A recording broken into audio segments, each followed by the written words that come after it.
Thank you all so much for joining us today for National Intern Day. My name is Addison Welsh, and I'm the Internship and Experiential Learning Manager at WGU. And I am so excited to have Dylan join us today from the International Rescue Committee to share more about their internship program. And so with that, Dylan, I'm going to hand it over to you. Fantastic. Thank you so much, Addison. And thank you all for coming today. Yeah, as Addison said, my name is Dylan. I am the volunteer coordinator for the International Rescue Committee office in Salt Lake City. I've been in this position for 2.5 years and have been, yeah, it's been a really great office to work in. We have 3 semester cohorts every year. We do spring, summer, and fall.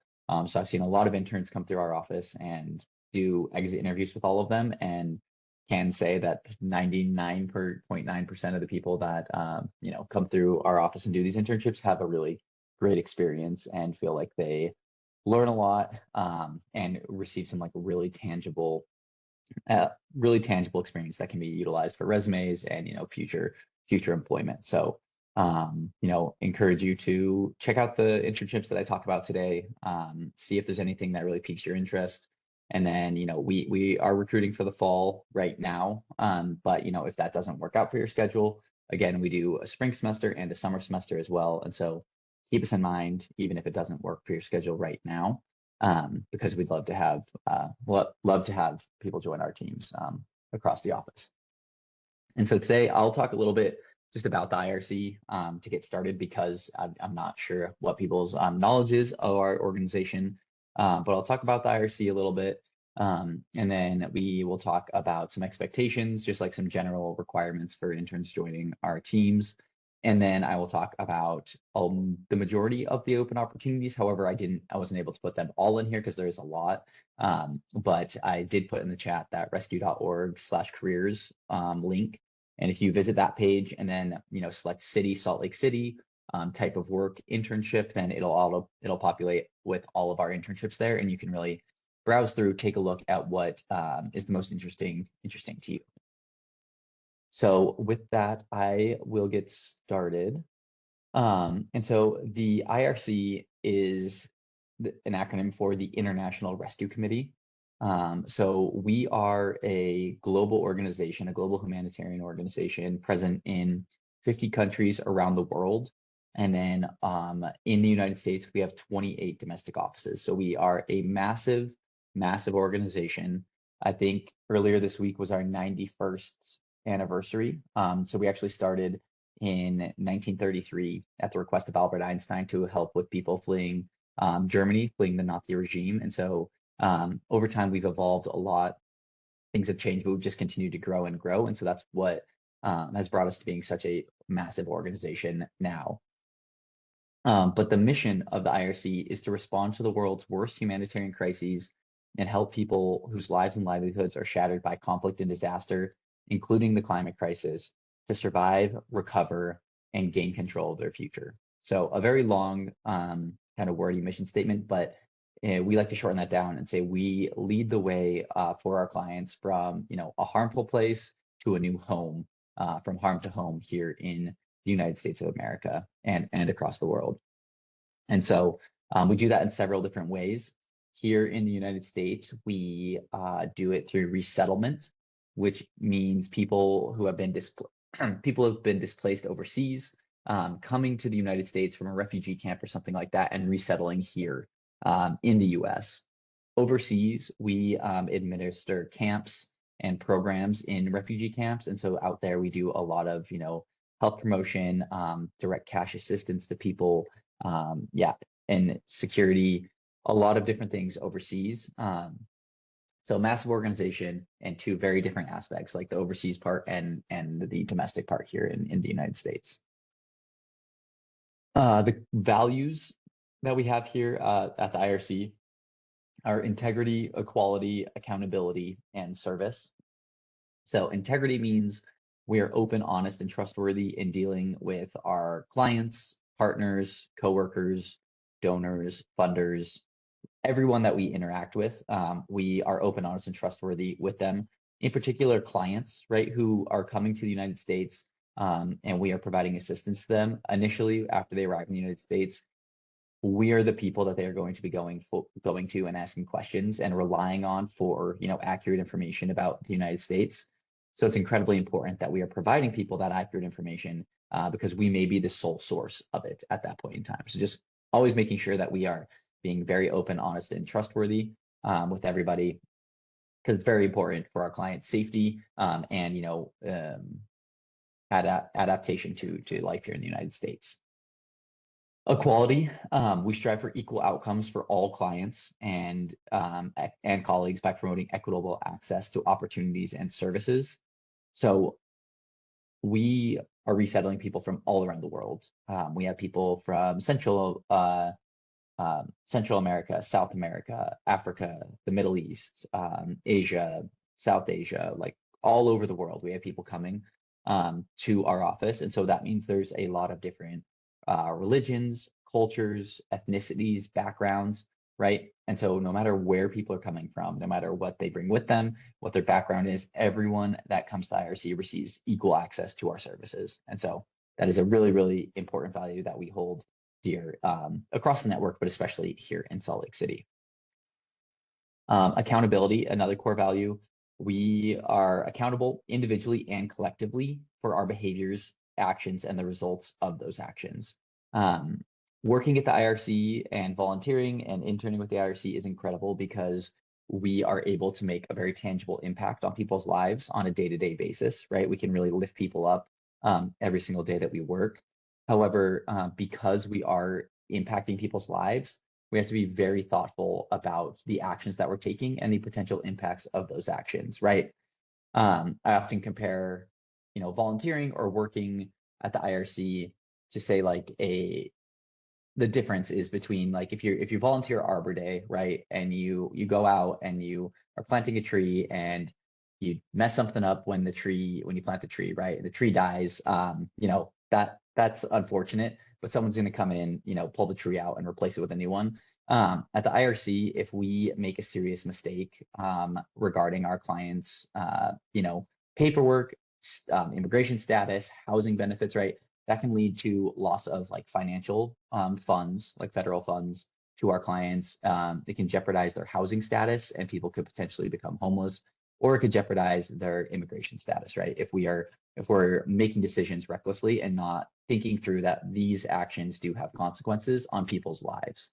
And so just something that I really emphasize to anyone who's considering joining our work is that it's an incredible opportunity to get to meet people, to get to know people from around the world, and lift people up and help people. However, we also just have to be very cognizant of the fact that we are having a very massive impact on people's lives. And so therefore, we just have to be incredibly thoughtful in the way that we go about that work. And, ask a lot of questions, say what we say you don't know when you don't know, right? And just make sure that we're providing the best services that we possibly can to our clients.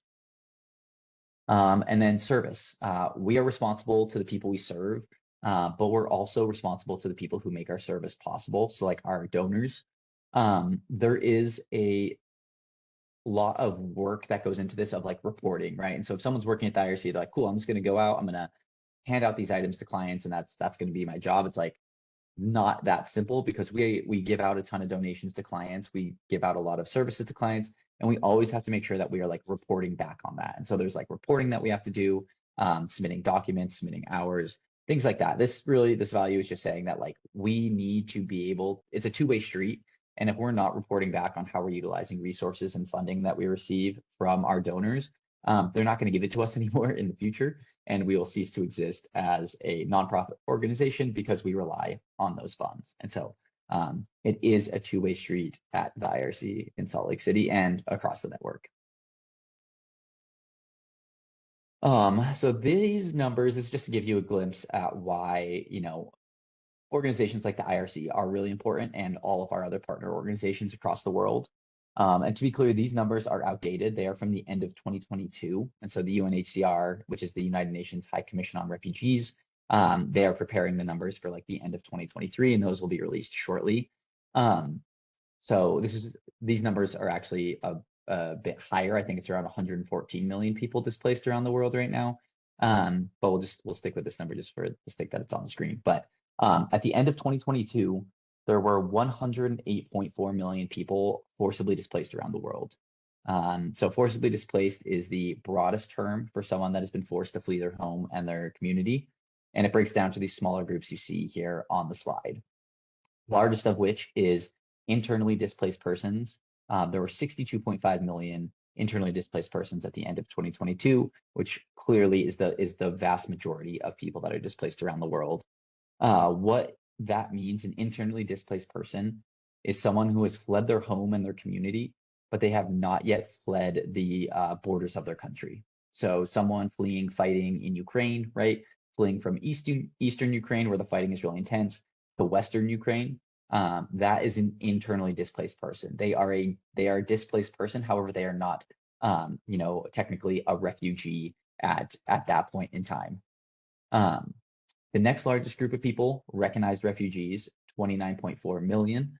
And so, yes, these are people who have fled their home and their community, and they have also fled the borders of their country. And so these people generally register with the United Nations or another international organization at a border crossing, or a refugee camp, or some other place where those organizations are present. Next largest group is Palestinians displaced under the UN RWA mandate. And the UN RWA mandate is the United Nations Relief and Works Agency for Palestine refugees in the Near East. This has been in the news a lot lately.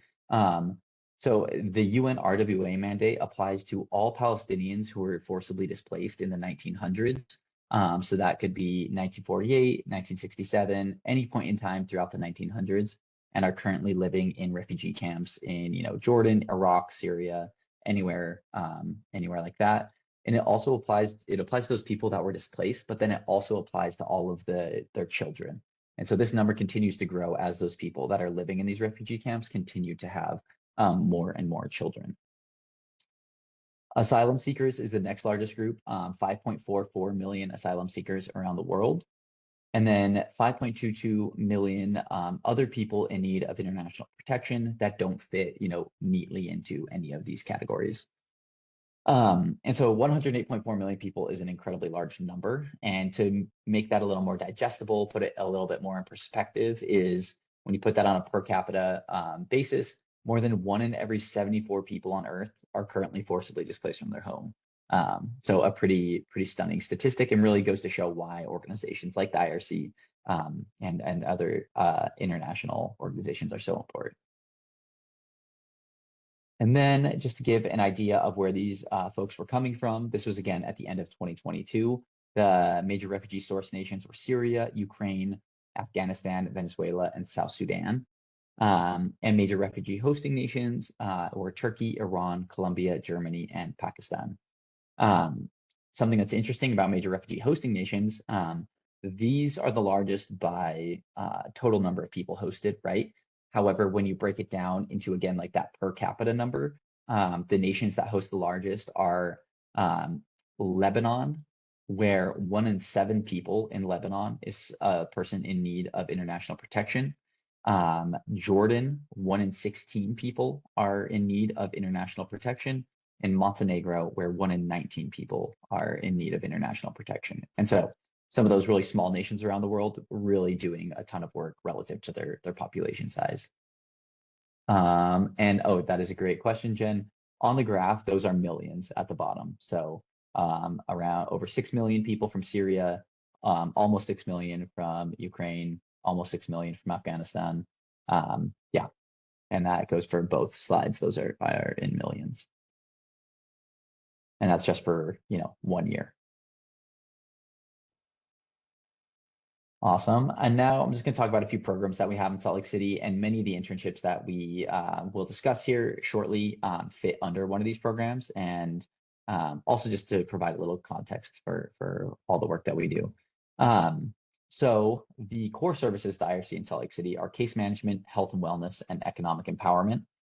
So case management is, I refer to it as the heart and soul of the IRC, because every single client coming to the United States and coming to Utah receives a case manager. And so that is someone who picks them up from the airport, takes them to their home, enrolls them in state and federal benefits, and provides them with their phone number on that first day, and answers all of their questions, all of their concerns for the first 12 to 15 months that they are in the United States.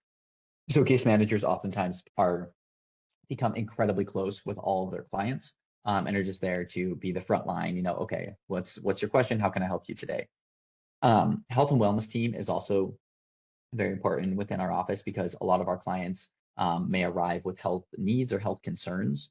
And the healthcare system in the United States is not the simplest thing to navigate. And so we have a ton of people. We have a big health team that helps our clients get to all of their appointments when they first arrive. Gets to follow up and preventative appointments, and then also does a lot of education about health promotion, preventative care, reproductive health, things of that nature that people may not have received overseas or before coming to the United States. And then economic empowerment is another core service that IRC. We want to ensure that our clients are financially self-sufficient by the time they graduate from our services. And so the economic empowerment team does a lot of work with employment, helping clients open bank accounts. We have certain matching programs where people can, if they save a certain amount of money in a checking and a savings account, the IRC will match that. And really just trying to create as much financial success for our clients as possible before they graduate from our services and no longer have access to the staff that we provide. A few other programs and services that we provide to clients that we like to highlight. So Spice Kitchen Incubator, maybe you have heard of that if you're in Salt Lake City. It is a program which encourages our clients and anyone from a low to moderate income background to create culinary businesses in our community. And so this team on the Spice Kitchen Incubator will take folks all the way from an idea to actual implementation of an idea. And so they will help you create a brick and mortar business or a food truck or a catering business or anything like that. There's around a dozen restaurants they've assisted in the Salt Lake Valley, and they're all incredibly delicious food. So I'll provide that link here at the end. And if you are in Salt Lake and you're ever curious, like, oh, where should I go get food tonight? You can check their website.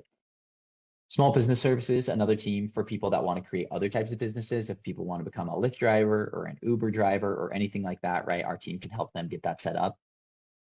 New Roots Gardens and Farms. This program is awesome. It encourages all of our clients to farm or garden as a means of either food security, so like growing food that they may not be able to find in the grocery stores here, or as a means of additional income, because our large scale farmers actually can sell to wholesale markets such as Whole Foods and at farmers markets and things like that. So a really cool program that helps clients in a variety of ways.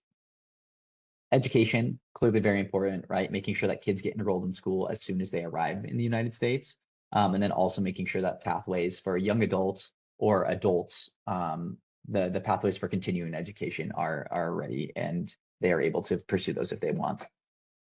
Citizenship and immigration, clearly very, very important, making sure all of our clients are getting, their employment authorization cards, getting a green card applications in on time, everything that they need to continue down that pathway towards permanent residence here in the United States. And then lastly, digital inclusion, relatively new program, ramped up heavily in COVID, right? Making sure that all of our clients are able to access the digital space. So that means having Wi-Fi in their homes, having a laptop, a smartphone, and knowing how to use those. So during COVID, we really realized that clients were super isolated when they couldn't leave their home and they didn't know how to access the internet. So we've really ramped up our programs in those areas recently. Any questions about any of the information I've discussed so far? Because next up we'll start talking more specifically about the actual internships that are available.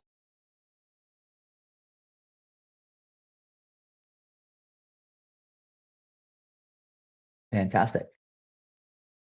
So these are just some standard IRC internship requirements. So for this fall, for every semester, the minimum hours per week that we ask people to work is 10 hours per week for 3 months. Generally, it's like 3.5 months, something along those lines. The 10 hours per week is a requirement, like a minimum. However, some teams may, prioritize the applications of people that can do 15 to 20 hours a week just to make sure that they're, getting their, getting all the work done. Something too, I forgot to put on the slide, but I want to make sure I highlight is that our internships are unpaid at this point in time. And so before, getting very excited about this, if you are not able to do an unpaid internship, I completely understand. And I forgot to put it on the slide, but I just want to make sure that is known. The first cohort for our fall internship this year is going to be August 19th and ending on December 6th. And the second cohort is September 9th, ending on December 20th. And these are interchangeable. If you are interested in an internship with our office, you can aim for either of those cohorts. It's just to align with the academic schedules of different educational institutions in the Salt Lake area. So yeah, August 19th to December 6th, or September 9th to December 20th. And also that 10 hours per week is, because these are unpaid internships, we don't expect people to come into the office and do a full-time job unpaid, because that is just not ethical. So we, have that 10 hours per week requirement to keep it. Hopefully people are able to do, whatever work they need to do and still do an IRC internship with us. Is there housing assistance for cohorts for those interested from other states? There is not housing assistance. If you are interested in doing an internship with IRC, feel free to reach out to me. And if there is another office near you, I would, strongly encourage you to apply for an internship with them that doesn't require relocation, because yeah, we do not have those finances available. Great question though, thank you. All internships do require some in-person presence at the IRC office in downtown Salt Lake City. So while the majority of our work is hybrid, there is the requirement to be in Salt Lake City for at least part of the internship. Some internships do require access to a personal vehicle. Having a personal vehicle makes all internships much more accessible. It's not a requirement for the majority of them. It's not a requirement, but it just makes it easier. Every intern must pass a background check. So that's just your standard background check to make sure that that it's safe for you to interact with our clients. And then a few just like personality traits: must be comfortable working in a culturally diverse environment, right? We have people from all around the world, not only as clients, but as coworkers, different religions, ethnicities, cultures, languages. It's one of my favorite parts of working at the IRC, but just, it is very different than, a lot of work environments that we've been in. And so just making sure that people are comfortable. And if they haven't experienced that yet, are open to that experience, right? And then the ability to remain calm in stressful situations is very important, because, things in refugee resettlement, in the nonprofit space, things never go according to plan. And so while you might think your day is going to look one way, there could be a situation arise the next day where you are immediately switching your plans and actually having to go help a client at their home, or something else has come up. And so it can be stressful there. And then also clients have a lot of pressing needs that, we are sometimes our urgent needs, and can be stressful to respond to. And so just making sure people are aware of that as well. Fantastic. I did see the question about Silver Spring. Those opportunities are just for Silver Spring. So that's just for the office that you're hired in. And so, yeah, that does not require any commute to Salt Lake City. These standard requirements that I'm putting down here are just for the office in Salt Lake City. So any of the other 28 offices are going to have some different requirements. Awesome. And now we can get into the gist of it. What our opportunities are currently open. So on our health team, we have a health access intern. These interns support transporting clients in various capacities via personal and public transportation. Most recently arrived families do not have access to reliable transportation. Requirements must be 18 years or older, patient independent, flexible, required availability Monday to Friday from 9 a.m. to 5 p.m. So in this internship, people are arranging for working with volunteers to get our clients from their homes to their medical appointments, also transporting clients themselves, and then teaching clients how to access their appointments on their own, really leaning into that self-sufficiency and that sustainability aspect of it. We could drive people to and from their appointments all the time. However, that's not very efficient for our staff use. And so how do we teach people how to navigate the transit system in Salt Lake City and teach them how to use the bus or how to use the train to get from their home to their appointment. So health access interns are really important in helping our clients become self-sufficient in that manner. Housing logistics intern. These interns provide logistics support by finding and setting up homes for arriving refugee families. Best fit, flexible daytime schedule required, personal transportation. Get to know you in this position, you will get to know many different members of staff and ensure that all clients have a welcoming home to arrive to. And so this intern is on the housing team, and they will assist the team in all aspects of the housing search from, contacting landlords, signing leases, to actually moving stuff in and greeting families when they arrive. And so it's a really interesting internship because there's so many different facets of it. And but it's also really impactful for clients because you get to see people come from overseas. Who knows what their living situation was like before they arrived here, but come to a home that is furnished by the IRC, with all the amenities that people need: couches, chairs, beds, blankets, a full shower, kitchen, everything. And so it's really incredible doing these housing setups to see the impact that you make. Digital access intern. Again, this is going with the digital access program that we ramped up in COVID. So these interns provide clients with ongoing technical and educational support with their devices and internet. Best fit, comfortable troubleshooting common computer problems, ability to simplify complicated subjects, and flexible. And these interns will be responsible for one-on-one client assistance and helping run digital access classes. And so if you feel like, you're the person in your family that always gets asked questions about phones and computers and how do I do this and how do I do that, this is probably a great opportunity for you because we need those people to help clients understand those same issues, right? And it can be complicated because some people, there is quite the language barrier. And so if you do speak any other languages, specifically like Arabic, French, Spanish, Dari, Swahili, and Kinyarwanda, those are kind of our big 5 or 6 languages that, avoiding that language barrier when talking about technical terms is incredibly helpful. Casework intern. So this is kind of the broadest internship, as I said, with the casework team.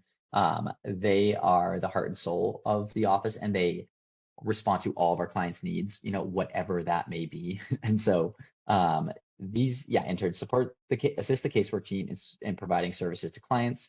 The emphasis is on employment search and direct assistance to clients. Position reaches across the entire office and works with all teams. A great way to see the big picture of refugee resettlement in Salt Lake City. You never know what a day will look like in this position because, the casework team is responding to very urgent needs very consistently. And so, you might think that you have a pretty chill day planned where you're going to be working on the computer, and then you find out that a client, their transport to their job interview dropped through, and you need to go pick them up and drive them to their job interview and assist them there. And so it changes every day. It's a lot of fun, and it's a ton of client assistance, direct client work. And so, if that's what you're coming to the IRC for, is like engage with people from different backgrounds and from around the world.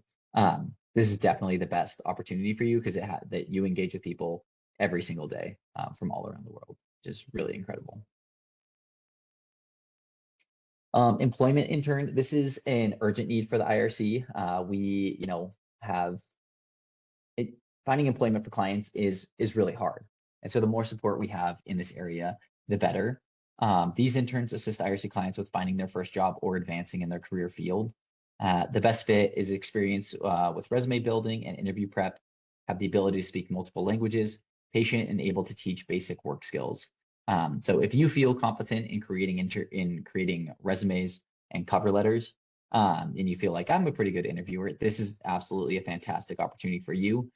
And it is a huge lift for our clients because, believe it or not, the United States federal government does not give people much funding after they arrive. So within for the first 3 months after clients arrive in the United States, I believe individuals receive a total of around $1,300 in funds from the federal government.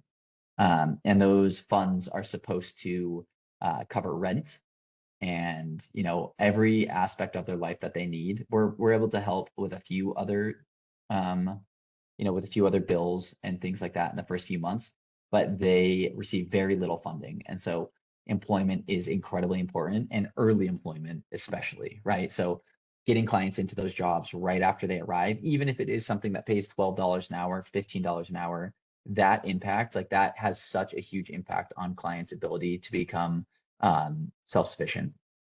And Wesley, that's 1,300 total for the first 3 months that they're in the United States. And so that changes, and it's not like if you have a family of 10, they aren't receiving $13,000 total, right? That's again prorated so that families are not, they receive less than that 13,000 over 3 months, right?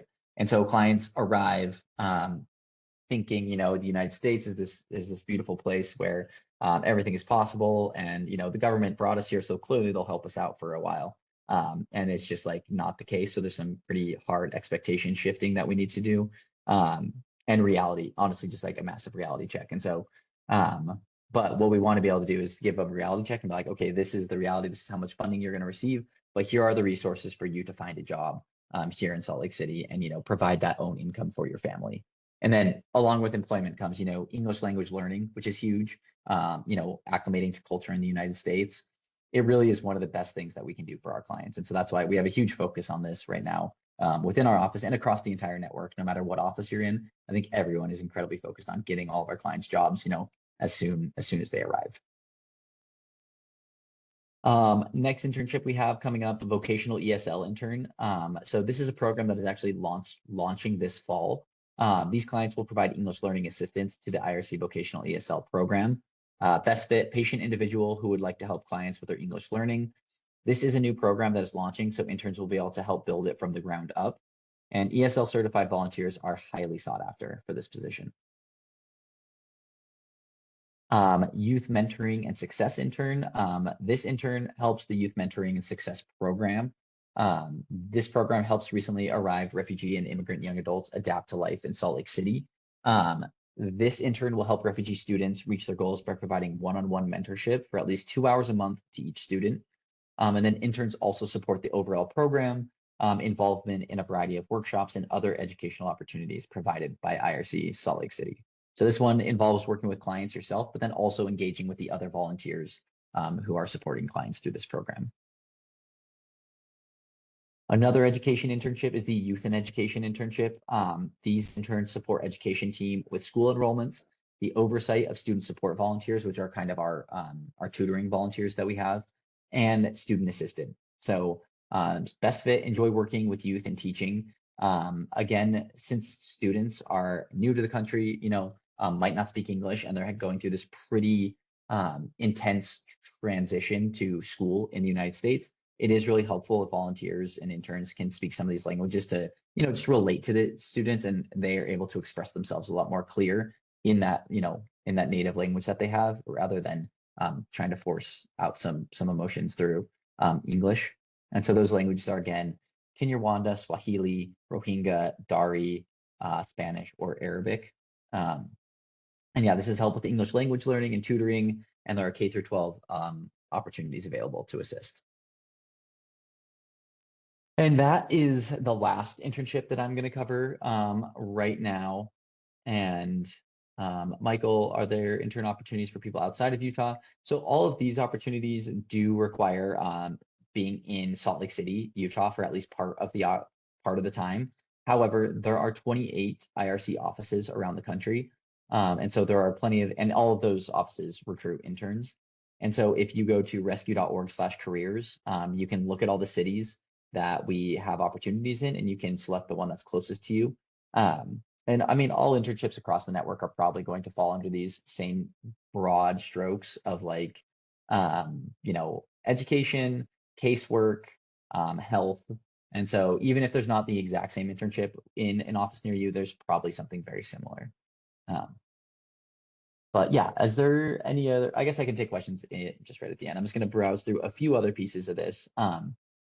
If you can't support in an internship, right, but you still want to get involved with the IRC, you appreciate the mission that we have, the work that we're doing, Again, for all offices except in-kind donations, you can support our clients with much needed basic supplies such as shampoo, dish soap, laundry soap, bar soap, feminine hygiene supplies, and much, much more. Our clients are in need of a lot of items when they first arrive, and federal funding, again, is limited. We're not able to give people kind of the amenities that they might want. We're able to give them the basic necessities. And so other things like we actually accept like TVs, microwaves, toaster ovens, hot water kettles, things that we're not allowed to purchase for clients. But if you give them to us, our clients greatly, greatly appreciate them.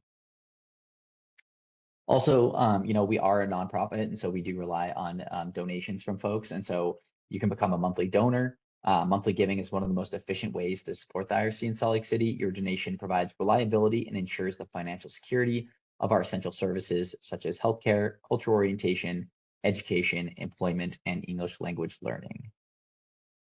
And then if you're in Salt Lake City and lucky enough to check out the Spice Kitchen Incubator, I would highly encourage it.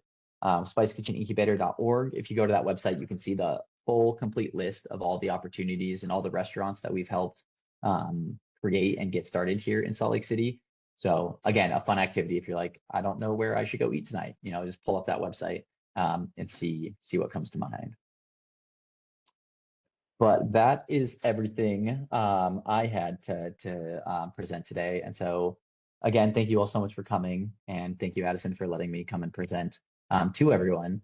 But definitely want to open it up for any questions that folks have. I think I got all the ones that were in the chat.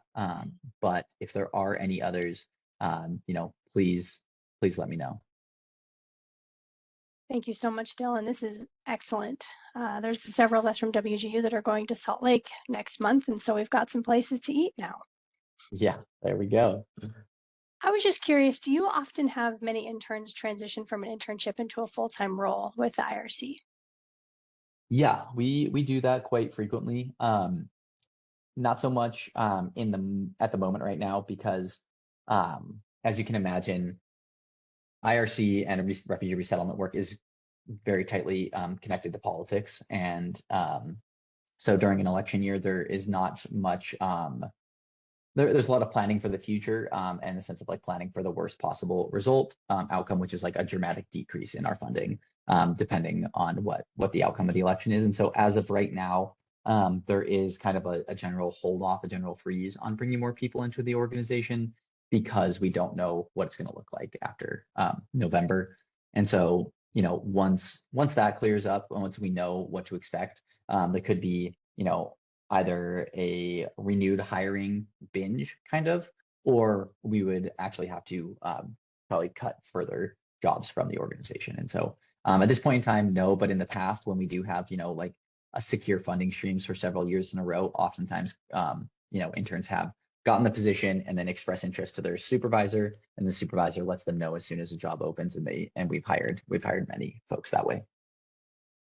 Excellent. That's good to know. A lot of good insight on that. Any other questions for Dylan?